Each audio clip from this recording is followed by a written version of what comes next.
Jangan lupa subscribe, like, komen, dan share YouTube TVRI Bengkulu. Dan nyalakan loncengnya ya. Sahabat saya, terima kasih Anda kembali menyaksikan Dokter Kito bersama Kita Sehat dengan tema kita kali ini membahas mengenai waspada campak, gejala, penularan, dan juga cara pencegahannya. Masih bersama dengan kita ada Dokter Junia, ada Dokter Wenti juga. Boleh dokter langsung dilanjutkan saja tadi definisinya ya dok ya. Jadi sebenarnya dari tadi itu adalah pendahuluannya. Ini baru masuk ke intinya ya.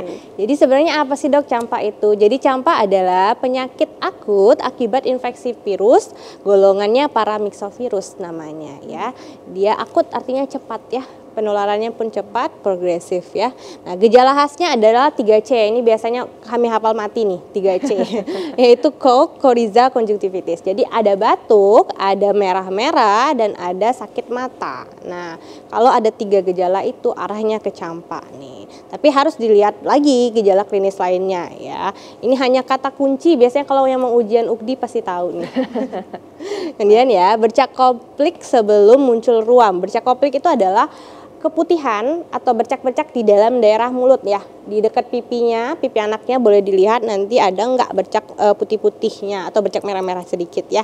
Ruam timbul saat demam, jadi ketika suhu demam yang tinggi biasanya demam hari kedua sampai keempat itu puncak demamnya, dia akan muncul merah. Merah kemerahannya itu mulai dari belakang telinga, menyebar ke muka, badan, dan ekstremitas. Berbeda dengan roseola. Kalau roseola biasanya dia ketika demamnya turun, bercaknya muncul kemerahan mulai dari badan, bukan dari belakang telinga ya. Kemudian ruamnya akan menghitam dan mengelupas nantinya ya. Oke, kita lihat ya, campaknya disebabkan paramyxovirus. Penularan bisa dari percikan ludah atau airborne, artinya dari udara tadi juga bisa. Dari barang-barang yang terpegang atau terkontaminasi dari percikan ludah atau airborne-nya tadi juga bisa menularkan.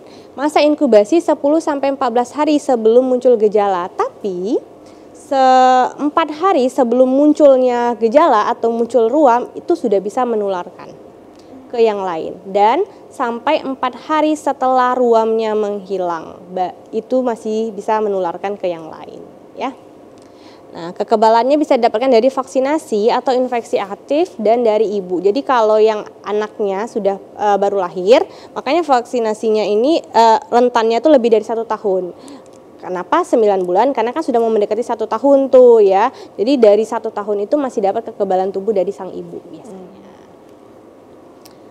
Oke, nih penularannya ya dari droplet di udara, kontak fisik dengan penderita campak, menyentuh benda-benda terkontaminasi virus, berbagi makanan dan minuman dengan penderita ya. Jadi penderita campak dapat menularkan penyakit dari 4 hari sebelum ruamnya muncul sampai 4 hari setelahnya. Namun penularan paling sering terjadi pada saat orang dengan campak menunjukkan gejala khasnya tadi ya, demam, pilek, dan batuk. Itu yang lebih infeksius ya, atau sangat menularkan. Nah, stadium penyakitnya tadi ya, 4-5 hari pertama akan muncul demam, batuk, pilek, mata merah, dan bisa diare. Kemudian ini munculnya bercak nih, merahnya seperti ini. Merahnya ada yang kecil-kecil, ada yang agak besar-besar. Tapi dia tidak ada lentingan atau tidak ada cairannya ya. Mulai muncul dari belakang telinga biasanya ya. Menyebar ke muka, kemudian ke badan, ke ekstremitas. Bisa menghilang sampai hari ketiga biasanya. Tapi sampai 4 hari setelahnya itu masih menularkan ya, walaupun sudah hilang kemerahannya atau ruamnya. Nih, ini si koplik tadi ya. Jadi kalau dilihat ini ada bintik-bintik putih di dalam mulut. Ini gigi anaknya ya, ini gigi anaknya, ini dalam mulutnya. Baik. Jadi ada bercak-bercak putih itu. Seperti sariawan begitu dok ya? Mirip sih, tapi kalau sariawan kan besar ya. Dia bercak-bercak kecil aja dan banyak biasanya. Kemudian ini kalau yang di muka nih merahnya seperti ini ya. Gejalanya kalau kita lihat mirip-mirip influenza bisa ya, mirip-mirip ISPA, makanya sering miss di sana. Kalau saya nggak pernah kayaknya kena campak, padahal dulu pernah kena campak, ternyata sudah pernah divaksinasi seperti itu. Nah, stadium penyembuhannya, jadi kalau kita lihat nih, pertama dia sehat nih, dia akan tertular si virus itu, virusnya bukan langsung menjadi timbul gejala ya, dia akan ada di dalam tubuh selama 8-12 hari. Nah, sebelum muncul gejala, 4 hari sebelumnya dia bisa menularkan ke yang sehat.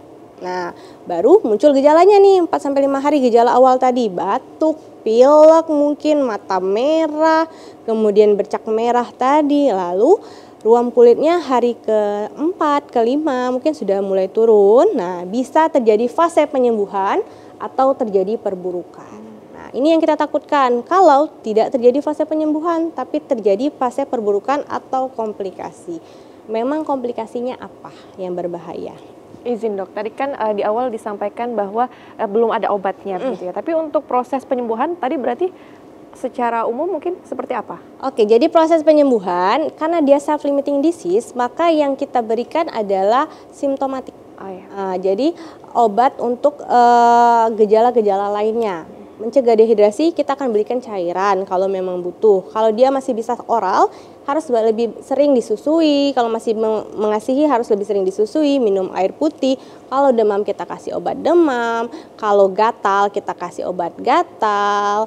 Kemudian kalau matanya sakit merah tadi kita kasih obat mata atau vitamin A nantian. Dan ini menyesuaikan dengan keluhan. Karena tadi obat pastinya belum ditemukan hingga saat ini.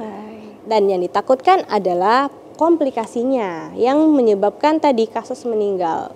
Rata-rata biasanya karena pneumonia dan infeksi otak ya. Bronkitis ini infeksi paru-paru juga, pneumonia, radang pada telinga juga bisa, infeksi telinga dan infeksi otak. Ini penyakit serius yang bisa menyebabkan meninggal dunia. Itulah angka kejadian 17 anak meninggal di Sumeneb tadi. Jangan sampai ada anak ke-18 atau ke-19 atau seterusnya ya. Mudah-mudahan segera bisa diatasi ya. Baik. Oke, ini salah satu mitosnya ya. Jadi sering banyak datang ke saya, dok anak saya boleh nggak dimandikan? Jadi kalau dia sudah demamnya turun, boleh dimandikan. Kalau lagi panas-panas banget diguyur air tuh kan akan sangat tidak nyaman untuk anaknya ya. Jadi boleh dimandikan, malah justru harus dimandikan ya. Karena harus menjaga kebersihan anak tersebut. Mandinya pakai apa dok? Pakai air biasa boleh, pakai air hangat boleh, yang senyamannya, tidak ada treatment khusus ya. Baik. Dok, yang selanjutnya kita akan bahas nanti ya usai jeda pariwara berikut. Pemirsa jangan kemana-mana, tetap bersama kami dalam Dokter Kito, bersama kita sehat.